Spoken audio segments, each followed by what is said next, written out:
안녕하세요. 리봄한방병원 뷰티 체형센터 유가휘 한의사입니다. 최근 조사에 따르면 한국 스마트폰 보급률은 94%로 세계 1위라고 합니다. 관련 질병이 증가할 수밖에 없죠. 거북목 증후군, 안구건조증, 손목 터널 증후군, 불면증, 손목 건초염 등이 대표적이며 방화쇠수지 증후군도 증가 추세입니다.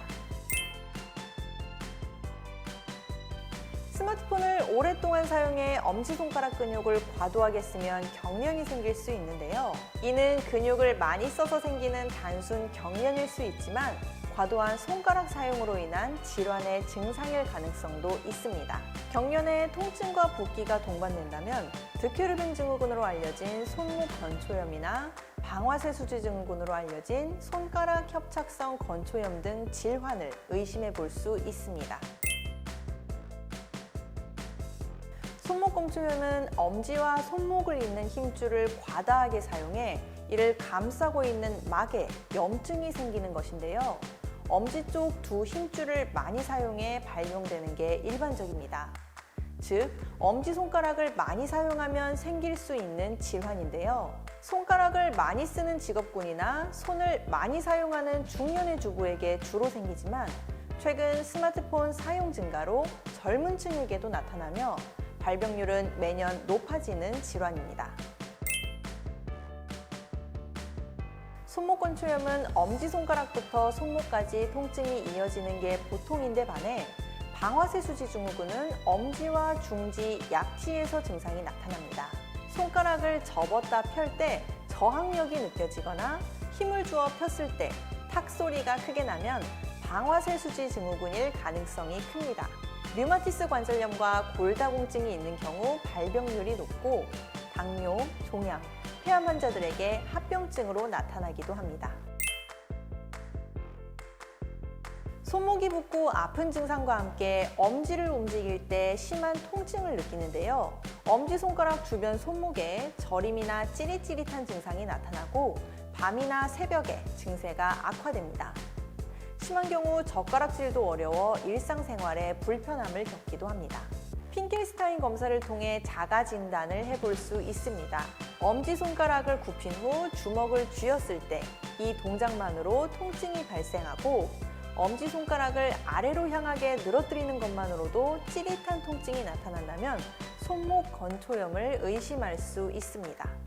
두 질환 모두 손목 터널 증후군을 예방하는 것과 마찬가지로 자세와 스트레칭이 중요하고요. 부득이하게 스마트폰이나 컴퓨터를 많이 사용해야 하는 상황이라면 사용 시간을 제외하고는 최대한 손가락에 힘을 가하는 일이나 작업, 운동 등은 자제하는 것이 좋습니다.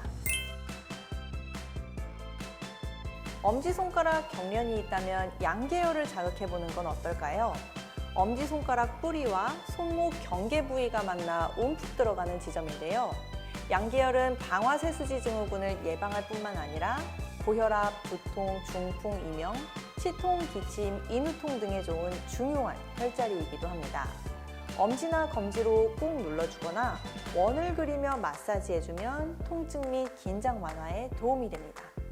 합곡혈은 다양한 질환에 사용되는 만능 혈자리인데요. 엄지와 검지가 만나는 부위에 위치합니다. 엄지손가락으로 이곳을 지그시 눌러주는데요. 아침, 저녁으로 10초씩 3번 반복해 지압해줍니다. 가볍게 눌렀는데도 통증이 강하게 온다면 너무 아프지 않을 정도로만 누르는 게 좋습니다. 평소 스트레칭을 자주 해주는 것도 좋은데요. 손을 펼쳤다 주먹을 꽉 쥐는 운동 10회, 손가락 마디 구부렸다 펴기 10회, 손가락 사이를 붙였다 떼는 동작, 손가락과 손바닥을 가볍게 눌러주는 동작을 반복하는 5분 손가락 스트레칭을 추천합니다. 스마트폰이나 컴퓨터 사용으로 인한 경련의 경우 긴장을 완화해주는 탕약이나 약재로 완화 효과를 볼 수 있습니다.